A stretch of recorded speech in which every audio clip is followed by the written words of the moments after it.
In this Java tutorial, we will talk about the interface keyword. Let's try to understand how it works by making an example. Imagine you are creating a banking application. Bank customers can be domestic or foreign. Domestic customers can make money transactions both online and from the branch. But foreign customers can only make money transactions from the branch.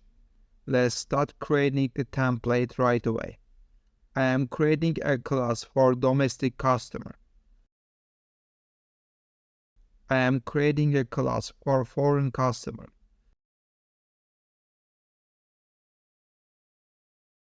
Now I will create the interfaces.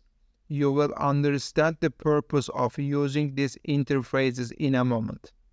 I am creating an interface for online cash management. I am creating another interface for branch cash management. I am defining a method in the branch cash management interface.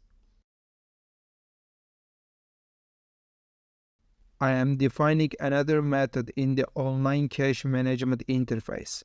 Now let's learn how to use interfaces. Domestic customer can make money transactions both online and from the branch. I am implementing online and branch interfaces. There's a problem. The method definitions in the online and branch interfaces must be implemented. This feature is same as the abstract classes we learned in the previous lesson. But abstract classes are not implemented. They are extended. A class cannot be extended to more than one class, but a class can be implemented to more than one interface. This is the main difference between abstract classes and interfaces. I add println commands to methods. Foreign customers can only perform money transactions from the branch. Therefore, I only implement the branch interface. I define the necessary methods in the class. I add a println command to the method.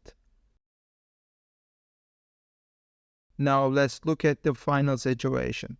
The domestic customer class is implemented in both interfaces. The methods in the interfaces are defined. Only the branch interface is implemented to the foreign customer class. I defined the online and branch interfaces in this way. Now let's create an object with the interface.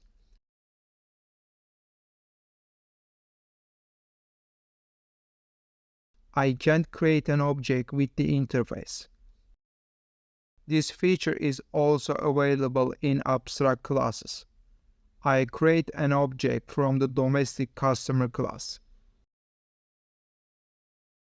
I create another object from the foreign customer class. I can access the branch and online methods with the domestic customer object.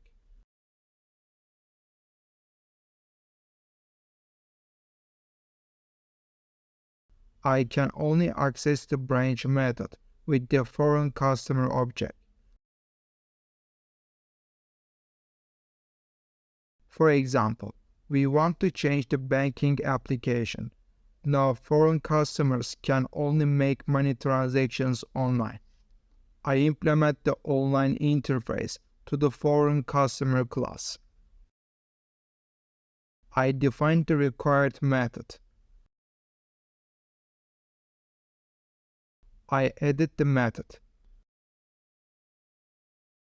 Now the foreign customer object can access the online method. In short, objects cannot be created from interfaces. The methods defined in the interfaces must be in the implemented classes. It is similar to abstract classes with these two features. The difference from abstract classes is that a class can implement more than one interface. A class can't extend more than one abstract class. I recommend you to watch other Java tutorials.